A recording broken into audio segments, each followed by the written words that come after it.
पहले सुधांशु जी और फिर अजीज जी। शुभांकर जी ने कहा और राम बाबू जी ने कहा कि बहुत अल्पसंख्यक डरा हुआ था, तो वो शाहजहां शेख जिस जलवाए जलाल के साथ पुलिस के रुतबे के साथ चल रहा था, वो डरा हुआ तो दिखाई पड़ रहा था।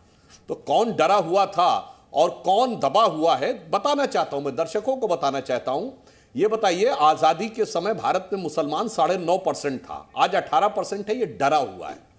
भारत के 1 दर्जन जिले ऐसे हो गए जहां मुस्लिम 2/3 से 90% हो गया। धुबरी, बरपेटा, करीमगंज, बंगाल का मालदा, मल्लापुरम, वायनाड डरा हुआ है। 9 राज्यों में हिंदू अल्पसंख्यक हो गया, नहीं कौन सा फर्क पड़ता है। और नियम क्या है, कश्मीर घाटी में जो हिंदू 3 से 4% था वो बहुसंख्यक था संविधान के अनुसार, और जो 97% थे वो अल्पसंख्यक थे और उनको अल्पसंख्यकों के अधिकार पता थे। तो जो आज समाज में ये रिएक्शन आया है ना इस तथाकथित सेकुलर पॉलिटिक्स को लेकर, वो ऐसे नहीं आया है, वो यथार्थ देख के आया है। इसलिए इन सारी चीजों को आपको ढंग से समझना चाहिए। मैंने पुनः सारे के सारे फैक्ट्स रखे और कुछ नहीं रखा, कोई जाके इसको वेरीफाई कर सकता है कि 9 राज्यों में डेमोग्राफिक चेंज क्या आया है। और बता दीजिएगा बंगाल में आजादी के समय कितना मुस्लिम था, आज कितना है, 10% से 30%। और इनके मुख्य स्ट्रेटजिस्ट ने बंगाल के चुनाव में कहा था कि हमारी गिनती 30% से शुरू होती है। याद करिए, टीएमसी के स्ट्रेटजिस्ट ने कहा था हमारी गिनती 30% से शुरू होती है। साफ समझ में आता। अजीज जी लास्ट 30 सेकंड, अजीज जी क्लोजिंग कमेंट्स लास्ट 30 सेकंड। 9 अप्रैल को ममता बनर्जी ने दंगा शब्द का प्रयोग किया था पुरुलिया में, तो डिबेट तब से शुरू हुई जब से ममता बनर्जी ने कहा रामनवमी को दंगा होगा। अजीज जी 30 सेकंड क्लोजिंग कमेंट्स।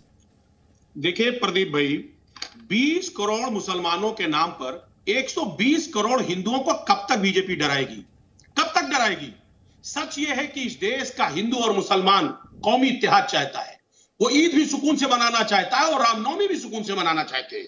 यहां ईद और बकरीद, होली, दीपावली और रामनवमी, नो डाउट कि हर आदमी एक दूसरे से साथ मिल करके मना रहा है और मनाता चला आया है, मनाता रहेगा। लेकिन जिस तरह आज ये राजनीतिक पार्टियां, खासतौर से बीजेपी, आज वो नहीं चाहती कि आपसी इत्तेहाद पैदा हो और कहीं ना कहीं एक डर की भावना कहीं ना कहीं पैदा करना। मेरे पास समय। सच ये है कि आज सच ये है कि लोग मिलकर रहना चाहते हैं और मिलकर के इस मुल्क को। बिल्कुल मेरे पास अजीज जी मैंने आपको सुना। अजीज जी डॉक्टर सुधांशु त्रिवेदी जी, मेरे मित्र शुभांकर जी, एसके दत्ता जी और राम बाबू जी, आप सभी जुड़े। दोस्तों, कोई हिंदू मुसलमान की नहीं राजनीति चाहता, पर जब रामनवमी को कहा जाता है कि इट्टा कोरबे दंगा कोरबे दिन, तो सवाल उठेगा कि सिर्फ रामनवमी पे ऐसा सवाल क्यों है। मेरे साथ इस बार बंगाल बीजेपी के प्रेसिडेंट सुकांता मजुमदार लाइव जुड़ रहे। सुकांता मजुमदार जी, सीधा सवाल मेरा है, ममता बनर्जी जी कह रही है 17 तारीख को दंगा हो सकता है, रामनवमी के दिन दंगा हो सकता है, क्यों कह रही ममता बनर्जी ऐसा? देखिए, इसका मतलब है ममता बनर्जी मानती है कि बंगाली हिंदू दंगा करते हैं, हिंदू दंगा करते हैं। लेकिन अगर सच में देखे तो हर बार रामनवमी के ऊपर पथराव कहीं और से हो। ममता बनर्जी की अपीसमेंट पॉलिटिक्स है। ममता बनर्जी समझ चुकी है कि मुस्लिम वोट भी उनसे खिसक रहा है, हिंदुओं का वोट तो ऐसे ही उनको नहीं मिलता। जो राम वाले हिंदू है उनका वोट नहीं मिलता, बाबर वाले कुछ हिंदू है बंगाल में, उनका वोट मिलता है ममता बनर्जी को। इसलिए मुस्लिमों को अपीसमेंट करने के लिए, एकजुट करने के लिए ममता बनर्जी ऐसी बात कर रही है, हिंदू विरोधी बात कर रही है।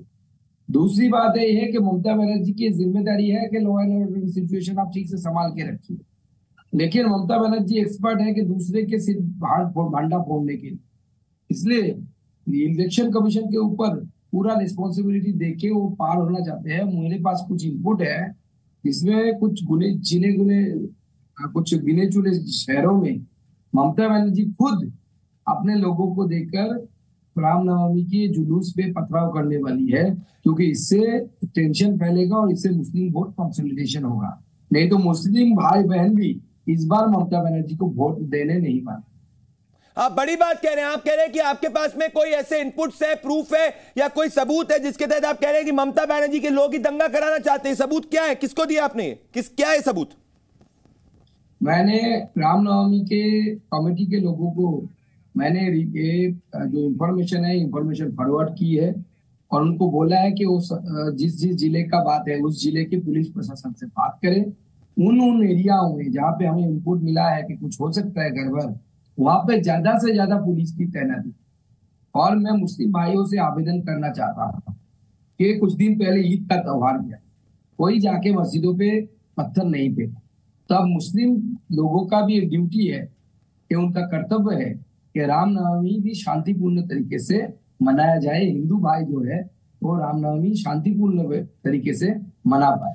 डॉक्टर सुकांत मजुमदार, आप मेरे साथ में जुड़े, आप बड़ी बात इस वक्त कह रहे हैं। आप कह रहे हैं कि उनका आपके पास कोई प्रूफ है कि ममता बनर्जी जी के लोग ही जो है वो दंगा करा सकते हैं, और आपने ये प्रूफ आगे दिया भी है। दोस्तों, इस पे कल ट्रैक रहेगा कल, क्योंकि रामनवमी है।